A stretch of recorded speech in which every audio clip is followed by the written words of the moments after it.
देखिए जैसा कि आप लोग पढ़ रहे हैं डी ब्लॉक के तत्व, इसमें हम आपको संक्रमण तत्व के बारे में बता रहे हैं। तो देखिए जैसा आपको हमने प्रश्न दिया था कि आप किस प्रकार कह सकते हैं कि स्कैंडियम एक संक्रमण तत्व है परंतु जिंक नहीं। देखिए क्वेश्चन था, आपको ये प्रश्न बोर्ड एग्जाम में आता है कि आप किस प्रकार कह सकते हैं कि स्कैंडियम एक संक्रमण तत्व है और जिंक नहीं। तो उसका आंसर मैंने इधर ऊपर लिख दिया है। देखिए स्कैंडियम का परमाणु क्रमांक होता है 21 और जब इसका इलेक्ट्रॉनिक विन्यास करते हैं तो डी कक्षक में डी ऑर्बिटल में एक इलेक्ट्रॉन आता है। तब जब आप लोग को मालूम है कि जो डी कक्षक होता है उसमें 5 ऑर्बिटल होते हैं। डी कक्षक में डी कोष में 5 ऑर्बिटल होते हैं और 5 में डी में एक ही इलेक्ट्रॉन बचा, तो जब एक इलेक्ट्रॉन हम रखते हैं तो बाकी ऑर्बिटल खाली रह जाते हैं। तो जब बाकी ऑर्बिटल खाली रहता है तो आपने पढ़ा था कि ये जितने भी डी कक्षक होते हैं ये क्या होना चाहते हैं, ये सब क्या कहते हैं स्टेबल होना चाहते हैं कि उनका पूरा जो ऑर्बिटल है वो भरा रहे। और यहाँ पे क्या है अनपेयर्ड, यहाँ पे अयुग्मित इलेक्ट्रॉन है। और आपको पढ़ाया गया संक्रमण तत्व तो किसे कहते हैं, जिसमें अयुग्मित इलेक्ट्रॉन हो। ठीक है, तो देखिए यहाँ पे अब ये हमारा यहाँ पे ये अनपेयर यानी अयुग्मित इलेक्ट्रॉन है।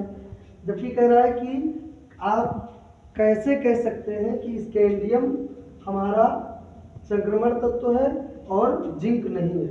तो संक्रमण इसमें जो हमारा स्कैंडियम के अंतिम डी कक्षक में एक इलेक्ट्रॉन है, लेकिन जब हम जिंक का इलेक्ट्रॉनिक विन्यास निकालते हैं तो 1s2 2s2 2p6 3s2 3p6 4s2 3d10, यानी कि इसका जो अंतिम डी कक्षक है उस पर 10 इलेक्ट्रॉन रहते हैं, यानी पूरा भरा रहता है, यानी युग्मित इलेक्ट्रॉन। अयुग्मित इलेक्ट्रॉन नहीं है। कल आपको युग्मित अयुग्मित का मतलब बताया था। जब सिंगल इलेक्ट्रॉन रहेगा तो अयुग्मित है और जब पेयर में रहेगा जोड़ा रहेगा तो युग्मित है। तो जब अयुग्मित रहेगा उसे ही हम संक्रमण तत्व कहते हैं। तो यहाँ पे अंतिम खाली है, जब ऑर्बिटल खाली रहेगा तो संक्रमण तत्व, इसमें खाली है इसमें खाली नहीं है, तो इसीलिए क्या है ये संक्रमण तत्व नहीं है। तो ये सिद्ध हो गया कि स्कैंडियम एक संक्रमण तत्व है और जिंक एक संक्रमण तत्व नहीं है, जबकि ये दोनों 3D श्रेणी के तत्व हैं, दोनों ही 3D श्रेणी। तो ऐसे तो अगला प्रश्न है कि सिल्वर परमाणु की मूल अवस्था में पूर्ण भरी डी कक्षक 4d10 है, आप कैसे कह सकते हैं कि ये एक संक्रमण धातु। ये प्रश्न आ गया कि आप कैसे कह सकते हैं कि एक संक्रमण धातु। सिल्वर परमाणु की मूल अवस्था, सिल्वर मतलब चांदी, एजी को चांदी को इंग्लिश में सिल्वर बोलते हैं। ठीक है, और उसको प्रदर्शित करते हैं एजी से। एजी उसका प्रतीक है चांदी का। इसका परमाणु क्रमांक 47 होता है। तो सिल्वर परमाणु की मूल अवस्था में पूर्ण भरी डी कक्षक, मतलब डी पूरा भरा हुआ है, 10 होते हैं 10 पूरा भरा है। कैसे आप कैसे कह सकते हैं कि यह एक संक्रमण धातु। देखिए यहाँ पे इसका इलेक्ट्रॉनिक विन्यास क्या 36 क्रिप्टॉन का 36 होता है। ये शॉर्टकट तरीका है लिखने का, आपको बताया था कि टाइम ना हो तो हम ज़्यादा मतलब क्या कहते हैं जितना टाइम ना तो शॉर्टकट में लिखेंगे, क्या लिखेंगे उसके बाद जो बचेगा हम 48 पूरा कर देंगे। ठीक है, तो इसके बाद होगा 5s1, फिर उसके बाद 4d10। अब देखिए अब क्रिप्टॉन का और अब देखिए इधर Ag472+, यानी कि 2 ये दान दे रहा है। 2+ चार्ज क्यों आया। अब देखिए जो ये इसको ऑक्सीकरण अवस्था कहते हैं, क्या कहते हैं, इसको कहते हैं कि Ag के 2+ चार्ज और ऑक्सीकरण अवस्था 2 कहते हैं। अब ये अब इसका मतलब ऑक्सीकरण अवस्था नहीं है, इसका ऑक्सीकरण अवस्था है। क्यों, इसका मैं बता दूं, एक होता है नॉर्मल अवस्था, एक होता है ऑक्सीकरण अवस्था। आप लोग का भी 2 अवस्था होता है। जब आप शांत रहते हैं तो आपका है नॉर्मल अवस्था, मूल अवस्था, और जब आप गुस्से में रहते हैं तो आपका है ऑक्सीकरण अवस्था। गुस्से में कितना एनर्जी आती है, कोई कोई गुस्से में पूरा उठा लेता है, देखिए जो नहीं नॉर्मल नहीं उठा सकता, गुस्से में ताकत दुगना हो जाता है। तो जब कोई भी इंसान गुस्से में रहता है, मेल फीमेल या लड़का लड़की, तो समझ लो क्या ऑक्सीकरण अवस्था हो। और जब नॉर्मल एकदम शांत जैसे भी हो तो ये तुम्हारा मूल अवस्था। ये कब है, जब उसने 2 इलेक्ट्रॉन दान कर दिया। 2+ चार्ज मतलब 2 इलेक्ट्रॉन डोनेट किया है। तो देखिए 5s0 और 5d9, यानी कि यहाँ पे एक इलेक्ट्रॉन कम हो गया।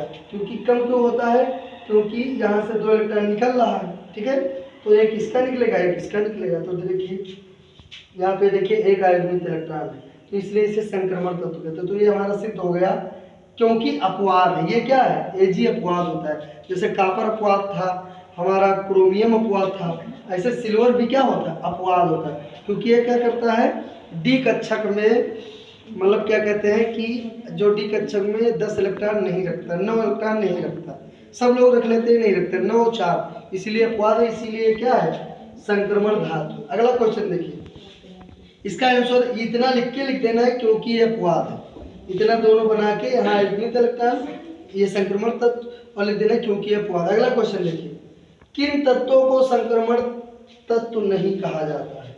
देखिए 3 तत्व हैं जो आप अभी आपको हम बताए थे कि जितने भी डी ब्लॉक के तत्व हैं, आप जानते हैं और 4.5 ब्लॉक में बटा है, S block, P block, D block, F block, जितने भी डी ब्लॉक के तत्व हैं उन्हें हम संक्रमण तत्व कहते हैं। क्या कहते हैं, जितना डी ब्लॉक में तत्व है, डी ब्लॉक में क्या आता है, 3D श्रेणी आता है, 4D श्रेणी आता है, ठीक है, अब 5D श्रेणी आपको लिखाया हूँ, डी ब्लॉक में कैसे श्रेणी, ये जितना आते हैं इनको क्या कहते हैं, संक्रमण तत्व, इंग्लिश में ट्रांजिशन एलिमेंट। लेकिन उसमें भी अपवाद है, डी ब्लॉक में जितने तत्व आते हैं वो संक्रमण तत्व, लेकिन उसमें कुछ है जो नहीं है, जैसे देखिए जिंक, कैडमियम, ठीक है, और मरकरी, यहाँ पे थोड़ा मिस्टेक हो गया, ये CA लिखा था, ठीक है। तो देखिए ये तीनों भी डी ब्लॉक में आते हैं, जिंक भी डी ब्लॉक में आता है, 3D श्रेणी का अंतिम तत्व है, कैडमियम भी आता है और मरकरी भी आता है, Hg।